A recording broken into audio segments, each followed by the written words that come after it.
lovely book dragons, and welcome back to my channel. And welcome if you're new here. My name is Joana and I love to talk about books on this channel, specifically fantasy books.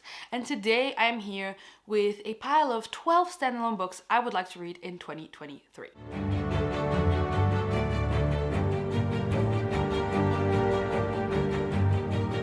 Now, if you haven't seen, I posted a video very recently, my latest video actually, about the series I want to read in 2023. And I'm an ambitious person. Rodger, I'm back. I'm back being an ambitious person. And I want to read all these things. And then I created this list of standalones I want to read. I also have a list of romances I would like to get to. Like these are not the romance books, by the way. These are just standalone, either literary fiction or historical fiction or fantasies that I want to get to. I'm an ambitious queen. Am I achieving those goals queen? I don't know. We'll see at the end of the year.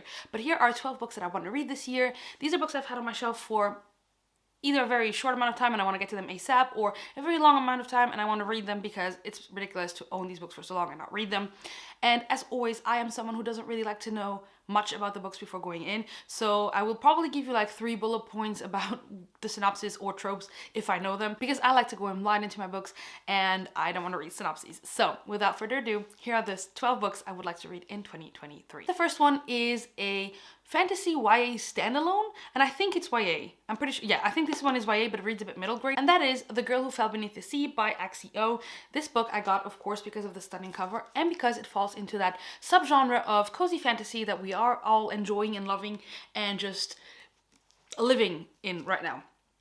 All I know about this one is that we have a girl who sacrifices herself instead of, I think, her brother's fiance to the sea because, I don't know, they need to sacrifice themselves to the sea. I don't know why, but that's all I know. So she's the one who becomes the sacrifice, and that's all I know. This book is quite short. I've owned it for, well, since it came out, and I think it came out in the beginning of 2022, and I've wanted to read it for that long, and it's time that I get to it.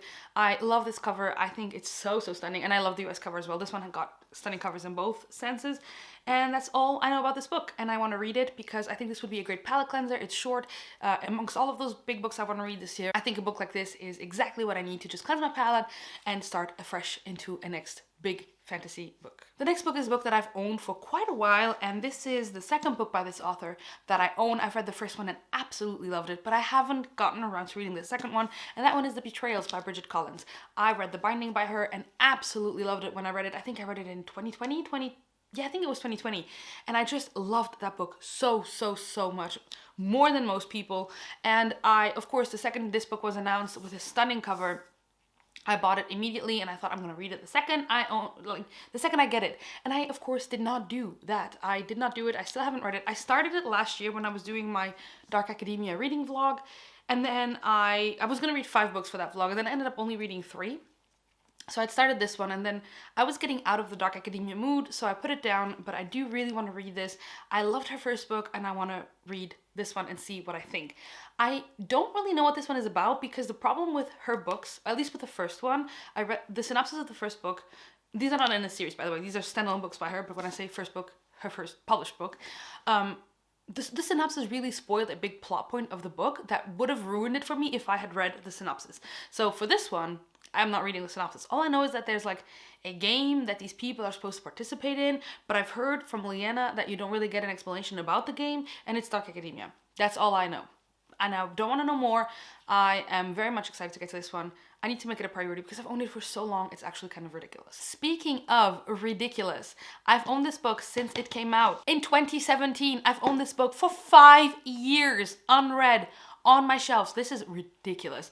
And that is Pachinko by Min Jin Lee. I thought this cover was absolutely stunning. This is a multi-generational historical fiction story set in Korea and following a Korean family. I don't know if it's all of it set in Korea, but I know it follows a Korean family.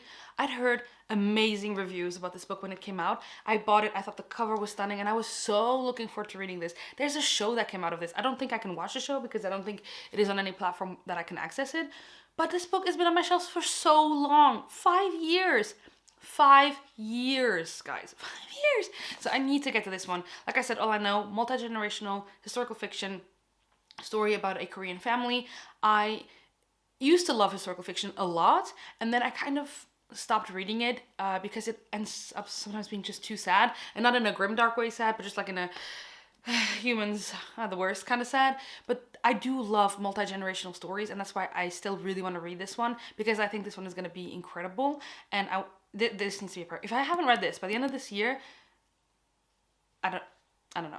Let me quickly put in the only ebook I own, because otherwise I will forget, and that is Razorblade Tears by S.A. Cosby. This book, all I know is that we follow two dads who used to be very homophobic, but their sons were in a gay relationship together, and they were killed, and so these two fathers are trying to avenge their dead sons. That's all I know, and I've heard amazing reviews about this one, and I want to read this one so badly. I don't know if it's going to be good, I don't know if I'm going to like it, but I've heard amazing reviews, and so I need to get to this one.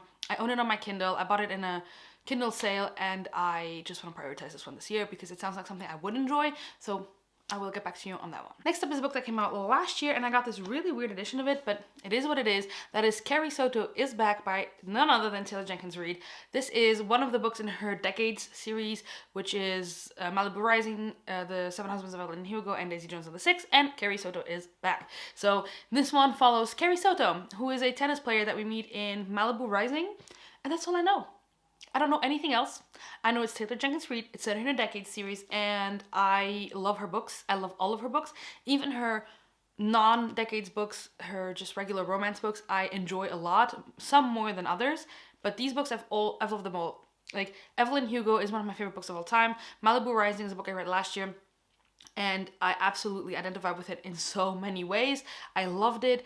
And Daisy Jones and the Six is one of also my favorite books. I've reread that book like 4 times or something like that. So Carrie Soto, I haven't heard amazing reviews about it. I haven't heard actually any reviews about it, I think. But I do want to read it, of course, because it is Taylor Jenkins Reid. I do trust her, and I will read everything she writes. So this one is just a no-brainer. Next up is a book I've owned for a bit. I think this one was even a gift from my friend Sophia. Yes, it was. I've been wanting to read this book for a while now. Again, I own it, I haven't read it, and that is The Humans by Matt Haig. All I know from this one is that I think that we get an alien that comes to Earth in the form of a dog to analyze humans, I think, and it is a discussion about the human race, I guess. So I don't really know much about it. I just know that I've read a few of Matt Haig's books and really enjoyed them. So I want to give this one a try and see what I think about it. The next 3 books are mythology retellings, because I bought a bunch of them and have read exactly none of them. The first one is one that took, I feel, the BookTube, at least BookTube, by storm last year, and that is Kaikei by Vaishnavi Patel. This one follows, I think, Indian mythology. I don't really even know much about it. I just heard so many people rave about this book and say it was one of their favorite books of last year, or their favorite book of last year. And I mean, the cover is incredible. I wanted to snatch it up because it also has like edges. Like, I wanted to get the hardcover while it was still available. And I do love reading myth retellings or historical fictions about cultures other than my own, of course. And so I wanted to read this one. I think this one follows a woman who's, depending on who you talk to, she's like the hero or the villain or something like that. I don't really know. I just know I want to read this. I also got the audiobook because I think that would really help with pronunciations as well. And I need to make this one a priority this year. I do really think that this one, when I read it, is going to be a new favorite. So I'm not going to postpone it much longer, I think, because why would I postpone a book that I think is going to be a favorite? You tell me. Continuing in the vein of retellings, I have 2 by the exact same author, and those are, of course, Ariadne and Elektra by Jennifer Saint. Ariadne, we follow Ariadne, of course. I don't know much about her, and I don't know much about Elektra either. I don't know much about these books, except that they are stunning, and that my friend Jolien really recommends them. She says that these are good books, and I trust her because she is the Greek myth, or just the myth retelling queen, and I own both of these books. I think Jennifer Saint is probably going to publish another one this year, and I am done buying her books before reading some of the books I already own by her. I always snatch them up when they come out because these covers are stunning, and I'm always so scared that the hardcovers will run out of print, so I buy them the second they come out. But now I need to read them, so I'm going to read them this year. The next book is one where the cover and the title drew me in, and it is When Women Were Dragons by Kelly Barnhill. I have since then heard some people read this and really enjoy it. All I know is that we have this is basically set in our world, yeah, Wisconsin in 1955, so it's also like a historical fiction. And the only difference is that there's a group of women who became dragons, I think, and flew off. I have no idea what this is about. The cover did it, the title did it, women, dragons. I mean, do you know me? I have no idea what to expect with this one. No idea. All I know is that I own it, and I don't want to wait too long to read it because why should I? again, this is a book that I think I'm going to really enjoy, or at least I'm very curious about, and so I want to get to it sooner rather than later and not let it sit on my shelves for 5 years like we've seen with some other books. And yeah, I don't know, I just also, this cover is so beautiful. I just really hope to love this one as much as I think I will. Next up is a book that I bought in Paris on the recommendation of Ashley from A Flight Through Fiction, and that is Teapolo Blue by James Cahill. This is a dark academia novel about, I have no idea, I don't remember, because like I said, it's Cambridge 1994. The inside of this book is also so stunning. I don't know much about this one. I just know that this was on Ashley over at A Flight Through Fiction's recommendations for dark academia books. That's it. That's pretty much it. I love dark academia. I have 2 vlogs on the channel where I discover that subgenre, that genre of literature. And so when I saw this one in Paris with this stunning cover, I grabbed it and I just knew I needed to read it. And that's why it's on this list, because again, I don't want to wait too long until I get to this one, because why would I? I own it. I love dark academia. Need to read it. And finally, speaking of dark academia and a book I want to read, of course, The Secret History by Donna Tartt. I own 2 editions of this book now. I think I'm going to love it. This book is a book that is the epitome of dark academia. It is the one that started it all, and I meant to read this for my dark academia reading vlog that I did last year, but then I didn't get around to it, just like I didn't with the betrayals. That's all there is to it, really. All I know is like that we start the book knowing that someone in this group of friends died. I mean, it's dark academia. It's probably going to be a school murder, unlikable main characters, and that's probably the main points that I can tell you. I just know that so many people love this book. So many people think this is one of the greatest books of all time.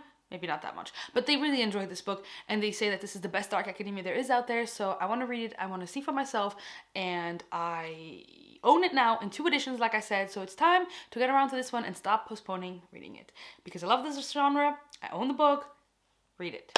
So there you go, guys. Those are the 12 books, I think, if I didn't make a counting mistake anywhere, that I would love to read in 2023. Let me know in the comments down below if I should prioritize any of these above all the others, and if you've read them, what you thought of them. If you just want to let me know that you were here, leave a dragon emoji. And until next time, happy reading. Bye, guys.